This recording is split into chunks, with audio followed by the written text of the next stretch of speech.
اعوذ باللہ من الشیطان الرجیم بسم اللہ الرحمن الرحیم قال یا ہارون ما منعک اذ رأیتہم ضلوا، حضرت موسیٰ نے کہا ہارون تمہیں کس چیز نے روکا جب تم نے دیکھا تھا کہ وہ گمراہ ہو گئے، اللہ تتبعنی کہ تم نے میری پیروی نہیں کی، جس کے دو معنی ہو سکتے ہیں، یا تو میری پیروی نہیں کی یا میرے پاس آ جاتے مجھے بتاتے کہ یہ ہو رہا ہے، تم یہیں پر ٹکے رہے ہو اور تم نے اس کا سدباب نہیں کیا۔ افعصیت امری، کیا تم نے، اب چونکہ حضرت ہارون بڑے تھے لیکن بہرحال رتبہ جو حضرت موسیٰ کا بڑا تھا، فعصیت امری تو کیا آپ نے میرے حکم کی خلاف ورزی کی ہے، نافرمانی کی میرے امر کی۔ قال یا ابن ام، حضرت ہارون کا اے میرے ماں جائے، اے میری ماں کے بیٹے، لا تاخذ بلحیتی ولا براسی، نہ میری داڑھی کو پکڑو نہ میرے سر کے بالوں کو پکڑو، انی خشیت ان تقول فرقت بین بنی اسرائیل، مجھے یہ اندیشہ تھا کہ کہیں آپ یہ نہ کہیں کہ تم نے بنی اسرائیل میں تفریق پیدا کر دی، ان کے اتحاد کو تم نے پراگندہ کر دیا، ان کو تقسیم کر دیا۔ ولم ترقب قولی، اور میری بات یاد نہ رکھی۔ قال فما خطبک یا سامری،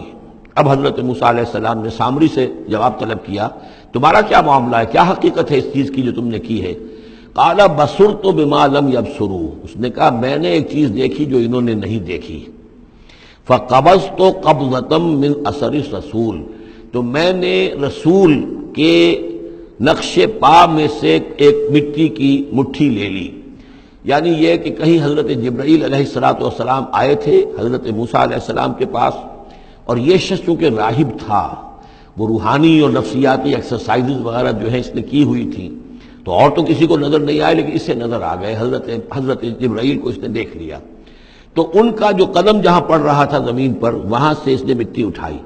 تو جہاں حضرت روح الامین اور روح القدس کے قدموں کی جو مٹی تھی اس میں یہ تاثیر تھی کہ وہ جب ڈالا ہے اس کے اندر تو اس میں یہ کہ اس سے آواز پیدا ہو گئی اس بچڑے کے اندر۔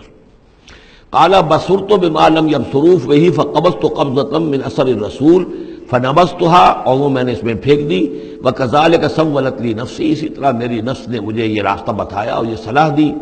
قال فاذهب فإن لك في الحياة أن تقول لا مساس، حضرت موسیٰ نے فرمایا دفع ہو جاؤ، دور ہو جاؤ، اب تمہارے لیے پوری زندگی کے لیے یہ سزا ہے کہ تم یہ کہو کہ کوئی میرے قریب نہ آئے، کوئی مجھے ہاتھ نہ لگائے۔ اب کیا کیفیت تھی اس بیماری کی جو اس سے ہوئی ہے اس کی تفصیل تو نہیں ہے، لیکن وہ ایسا ہو گیا تھا کہ اچھوت جیسا کوئی ہوتا ہے کہ جو اس کے کوئی قریب پاس نہ جائے۔ روایات میں آتا ہے کہ اگر کوئی قریب جاتا تھا تو اس کو بھی سخت بخار چڑھتا تھا اور اس کو بھی چڑھتا تھا، لہذا وہ بالکل آئسولیٹ ہو کر ایک سوشل بائیکاٹ جس طرح سے ہوتا ہے علیحدہ رہ گیا۔ وَإِنَّ لَكَ مَوْعِدًا لَن تُخْلَفَهُ، اور یہ تمہارے واسطے ایک وعدہ ہے کہ جس کی ہرگز خلاف ورزی نہیں کی جائے گی۔ وَانظُرْ إِلَىٰ إِلَٰهِكَ الَّذِي ظَلْتَ عَلَيْهِ عَاكِفًا، اب ذرا دیکھو حشر کیا ہم کرتے ہیں تمہارے اس معبود کا جس کے کو تم نے اعتکاف شروع کیا تھا، جس کا دھیان شروع کیا تھا۔ لَنُحْرِقَنَّهُ، اس کو ہم جلا کر راکھ کر دیں گے، ثُمَّ لَنَنسِفَنَّهُ فِي الْيَمِّ نَسْفًا، اور پھر اس راکھ کو ہم سمندر کے اندر بکھیر دیں گے۔ انما الہکم اللہ الذی لا الہ الا ہو، حقیقت یہ ہے کہ تمہارا الہ تو بس صرف اللہ ہے کہ جس کے سوا کوئی الہ نہیں، وسع کل شیء علما، اور اسے ہر چیز کا علم حاصل ہے۔ یہ جو معاملہ ہے اور اس سے متعلق بعض اور معاملات کے اعتبار سے ایک زمانے میں میرا خیال رہا ہے اور وہ خیال اب بھی ہے، ہندوستان میں جو آریہ آئے ہیں، اگرچہ جہاں تک مین بلک ان کا ہے وہ میں سمجھتا ہوں کہ حضرت حام کی نسل سے ہیں، لیکن ان میں کچھ گڈمڈ ہیں کہ جو کچھ اسرائیلی بھی ہیں، اور چونکہ جو ایکسوڈس ہوا ہے مصر سے 1400 برس قبل مسیح، گویا کہ آج سے 3500 برس قبل، تقریباً وہی زمانہ ہے جب ہندوستان میں آریہ آئے ہیں، تو معلوم ایسا ہوتا ہے کہ کچھ جس وقت یہ لوگ نکلے ہیں مصر سے تو کچھ ان کے قبیلے وہ ہیں جن کو کہتے ہیں کہ last tribes of the house of Israel, جن کا پتہ نہیں چلتا کہاں چلے گئے، تو ان میں سے شاید کچھ لوگ ہیں جو ہندوستان میں آئے ہیں، میرا گمان یہ کہ برہمن جو ہیں ان میں وہ وہی ہیں، یہ لوگ وہ ہیں کہ جن کے ہاں وہ سارے کسٹمز ہیں۔ اب دیکھیے جو کچھ کہ حضرت موسیٰ علیہ السلام نے سامری کے بچڑے کے ساتھ کیا، یہ اپنے مردے کے ساتھ وہی کرتے ہیں، انہوں نے اس کے بچڑے کو جلایا، جلا کے راکھ کیا، راکھ اسے سمندر کے اندر پھیلا دی، یہی وہ کرتے ہیں، اپنے مردے کو جلائیں گے، جلا کے اس کی راکھ لے جائیں گے، وہ کہیں گنگا میں پھینکیں یا کسی اور جگہ پھینکیں یا سمندر میں پھینکیں، بالکل وہی معاملہ کرتے ہیں، جس طرح وہ بچڑے کی پرستش اور اس کے تقدس ان کے دلوں میں تھا وہ بھی ان کے دلوں میں بھی ہے۔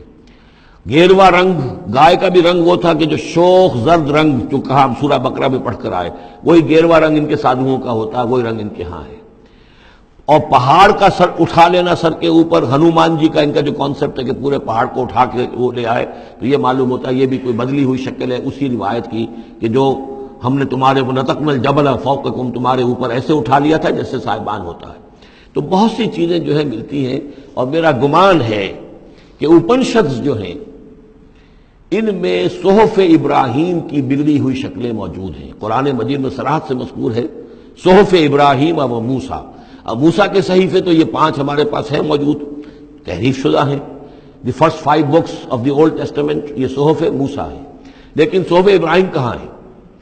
ان کا کوئی ذکر بھی ہمیں موجود نہیں ہے، ہمارے پاس علم میں نہیں ہے۔ لیکن میرا گمان ہے، کیونکہ ایک زمانے میں نے کچھ ان کا مطالعہ کیا تھا تو مجھے محسوس ہوا تھا کہ ان میں توحید کا جو پہلو بہت ہی نمایاں ہے، تو معلوم ہوتا ہے کہ شاید یہ حضرت ابراہیم کے صحیفوں کی کچھ اثرات ضرور یہاں تک پہنچے ہیں۔ آیا یہ وہی صحیفے ہیں یا نہیں ہے، یہ بات دوسری ہے۔ بہرحال یہ چیزیں جو میں نے آپ کو گنوائی ہیں، گوسالہ پرستی ہے، لامساس، یہ انٹچیبلٹی، ان کی ایک قوم وہ ہے جس کو ہاتھ نہیں لگ سکتا، ہاتھ لگ گیا تو بھرش ہو جائے گا۔ اسی طریقے سے مردے کا معاملہ، زرد رنگ کا معاملہ، ہنومان کا پہاڑ کو اٹھا لینا، یہ ساری چیزیں جو ہیں اسرائیلی تاریخ کے واقعات سے ان کا ایک تعلق ہے۔ کذالک نقص علیک من انباء ما قد سبق، اے نبی اسی طرح ہم آپ کو بتا رہے ہیں حالات ان کی کہ جو زمانہ جو گزر چکا، جو قومیں گزر چکی، ان کے احوال آپ کو سنا رہے ہیں۔ وقد آتیناک من لدنا ذکرا، اور ہم نے آپ کو اپنے خاص فضل سے، اپنے پاس سے ذکر عطا کیا ہے، یہ یاد دہانی، یہ قرآن، اس میں پرانی خبریں بھی ہیں اور اس میں ذکر ہے، تذکیر ہے، نصیحت ہے۔ من اعرض عنہ، جو کوئی بھی اس سے اعراض کرے گا اس قرآن سے، فإنہ یحمل یوم القیامت وزرا، تو وہ قیامت کے دن اپنا بھاری بوجھ اٹھا کر لے کر آئے گا، خالدین فیہ، اور وہ اس میں ہمیشہ ہمیش رہیں گے، وساء لہم یوم القیامت حملا، اور جو بوجھ انہوں نے اٹھایا ہوا ہوگا قیامت کے دن وہ بہت ہی برا ہوگا، برائیوں کا بوجھ لے کر آئیں گے۔ یوم ینفخ فی الصور، جس دن کے سور میں پھونکا جائے گا، یوم ینفخ پھونکا جائے گا سور میں، ونحشر المجرمین یومئذ زرقا، اور مجرموں کو اس روز ہم لوگ جمع کریں گے کہ ان کی نگاہیں آنکھیں نیلی پڑی ہوئی ہوں گی۔ یہ انتہائی خوف زدہ کیفیت میں آنکھوں کے اندر نیلاہٹ پیدا ہو جاتی ہے، سخت اس وقت وہ جو ہے خوف زدہ ہوں گے۔ یومئذ زرقا، ان کی آنکھیں، یتخافتون بینہم ان لبثتم الا عشرا، چپکے چپکے سے ایک دوسرے سے کہہ رہے ہوں گے کہ کتنے دن رہے ہو، بس 10 دن شاید رہے ہوں گے ہم۔ نحن عالم بما یقولون، ہم خوب جانتے ہیں جو کچھ کہ وہ ایک دوسرے سے کہتے ہیں۔ اذ یقول امثلہم طریقۃ،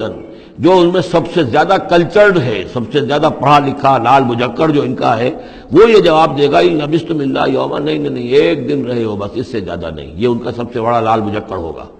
امثلہم طریقۃ، جو ان کے ہاں سب سے زیادہ کلچرڈ ہوگا، ان کا وہ مثالی، ہمارا طریقتکم المثلی، ان میں جو امثل ہوگا۔ وَيَسْأَلُونَكَ عَنِ الْجِبَالِ، بس یہ 5 رکوع وہ ختم ہوئے جو حضرت موسیٰ علیہ السلام کے حالات پر تھے۔ بقیہ یہ 3 رکوع جو ہیں یہ پھر جس طرح کے عام مضامین ہوتے ہیں مکی صورتوں کے۔ صدق اللہ العظیم۔